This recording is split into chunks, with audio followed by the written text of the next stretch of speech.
We the people. And our next question is coming from George, who is right behind me here. Hi.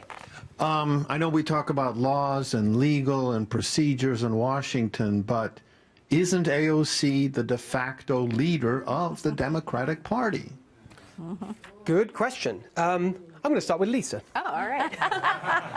Well, I actually think, so as someone, I've not served in Congress, but I've worked on Capitol Hill and I've worked on a lot of different political races as well and campaigns. And one thing I think is interesting is, so working Republican politics for the longest time, all the media would report about is Republican infighting, Republican infighting.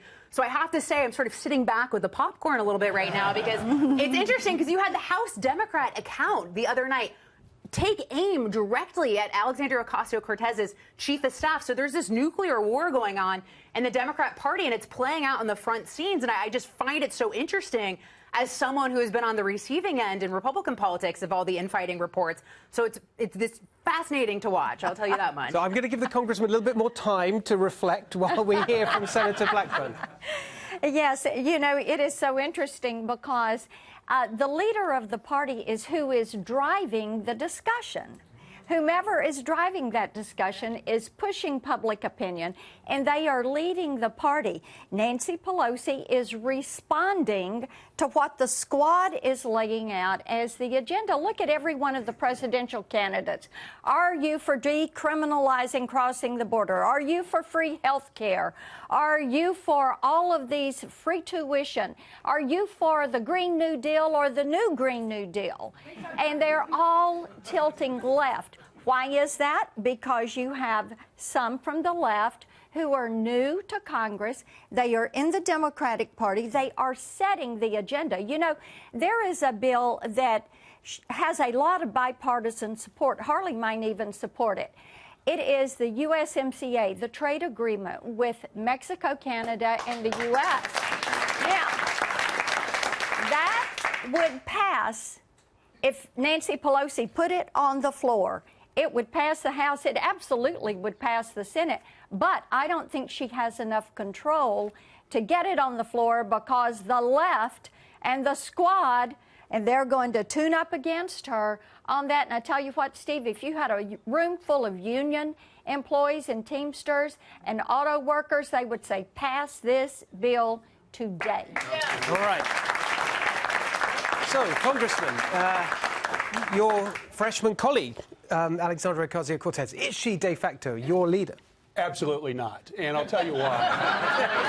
Well, it's a good answer. You know, we want politicians to give straight answers. I think you've got to say that was a straight We took answer. back the House because of folks like me who flipped red districts to blue districts with a centrist message. And that, again, is why we control the House. And that is where this party is. If you look at the largest caucus within the entire House, it is the new Democrats coalition, and that has over 100 members. They are very centrist, business-oriented Democrats who want to get things done. Well, can I point out, too, that is actually part of the reason. It's because of your district, essentially, is why you've seen Nancy Pelosi try to push off the squad and, you know, the progressive left on the issue of impeachment, because what she is worried about is forcing people like you in those formerly red congressional districts from taking a tough vote on impeachment and potentially putting the House in play so that Republicans can regain it in 2020, because that is very plausible, considering the fact that there are so many seats that President Trump won, and now he's going to be on the ballot,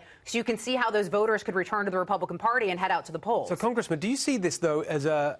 I mean, you must acknowledge there's a debate going on. Do you see it as a healthy policy debate or something that is actually a political problem? Well, you've got to look at the Democratic caucus. I'm proud of the fact that the Democratic caucus, 40% of it is women versus 7.5% for the Republican Party. We also have a broad depth and breadth. I was just pointing at Senator. I was pointing at the Senate. Yes, I was talking about the House. Oh, okay. The House of Representatives, 7.5% are women. And if you look at people of color, you also see in the Democratic caucus a clear representation of all of America. When you look across the Republican caucus, you see a very different view. And my point is, because we have such a diverse membership of the Democratic caucus, we are going to have spirited debates on which direction the country should go. And I think it's healthy. I think one of the things, too, and I would implore everyone in this room, we need to talk to each other. We need to have these issues discussed. I had a gentleman at a conference I was at. He asked 2 questions. He asked, who here loves somebody that has a political view different than yours? And every person in that room raised their hand. He asked the second question, who here thinks our country would be better off with one party? Not one hand went up. So we've got to quit denigrating people from the other party, start talking, find the common ground, and move those solutions forward on behalf of our communities and our country. All right. So that's a nice... I want to end it there. We're out of... I'm so sorry. We're out of time. They just want to keep talking, but we're out of time.